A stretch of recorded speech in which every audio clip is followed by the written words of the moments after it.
Let's talk about all of that, especially with today's numbers in focus. PCE out, another mild number, I would say. Diane Swonk, KPMG chief economist, joins us now. Were you relieved to see that inflation number this morning, Diane?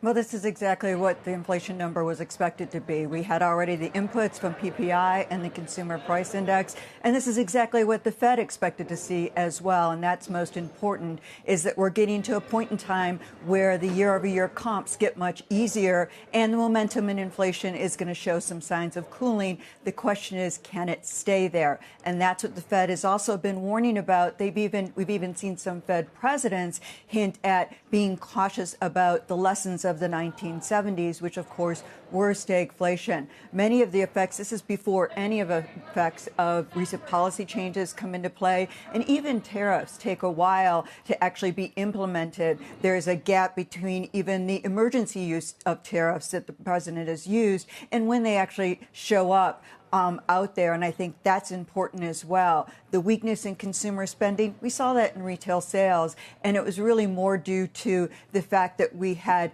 two massive winter storms in the South, places you don't usually have it, which limited mobility. Store traffic fell along with traffic on dealer lots, and we're going to see that pick up a little bit in February. So it's all way too soon to look at the economic effects of the president's proposals, and the Fed knows that. And that's why they've been so cautious on this. We're comfortable where we are for now. So are you not reading too much into the weaker economic data and worried about demand actually falling off at the same time? And I know we don't know the effect of the president's policies, but we are getting tariffs from every angle here. And I think another surprising fact for the market has been DOGE and just the fact that they do seem to be cutting a lot, and especially the federal workforce, and whether that's going to have a negative impact on the economy. I am very worried about those things. It's just sequencing when they actually hit. In fact, the February employment report will probably not show much effect of the cuts yet. We're not going to see it until the March employment report. And we know the spillover effect of many of those cuts can multiply in the private sector, and it's already having a chilling effect, and starting to see increases in furloughs out there in nonprofits, in the educational sector, in health sector, in terms of exploration research. All of those things have effects down the road, and they're going to start compounding over the course of the year. And I think that's the most important thing. The other issue, and I think it was alluded to in the earlier program, is how much uncertainty we've seen with the rapid pace of shifts and the push to execute with the slate of policies on the administration. The sequencing of the effects are that you're getting many of the negative effects up front, and uncertainty, which acts as its own tax on the economy. I talked to a lot of C-suite individuals, CEOs, CFOs, and HR professionals that are looking at the economy saying, we don't know what to do right now.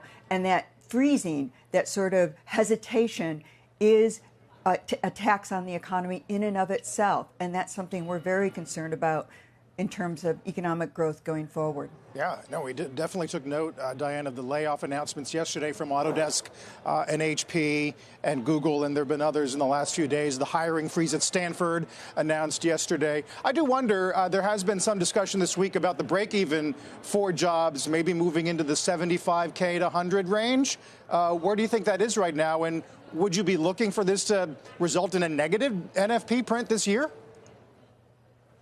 We could easily get a couple of months into the red on ink on the actual payrolls, and I think that's important. I wouldn't even be surprised to see it as early as March. But you're right, the break-evens have fallen mostly because we're also about 1 million people that were asylum seekers are now illegal immigrants in the country. They had been legal. They can no longer work. They're also looking at going after TN visas from Mexico and Canada, making them unable to work. That constrains participation in the labor force and creates these pockets of acute labor shortages where there already are shortages, like construction. Think about rebuilding LA after its fires, or in the leisure and hospitality sector, and in the care sector, child care, elder care. That's where a lot of immigrants have filled jobs that were vacant. And remember, much of the Fed's sort of soft landing scenario really was dependent on that surge of immigration that helped balance the labor market and fill all those excess job vacancies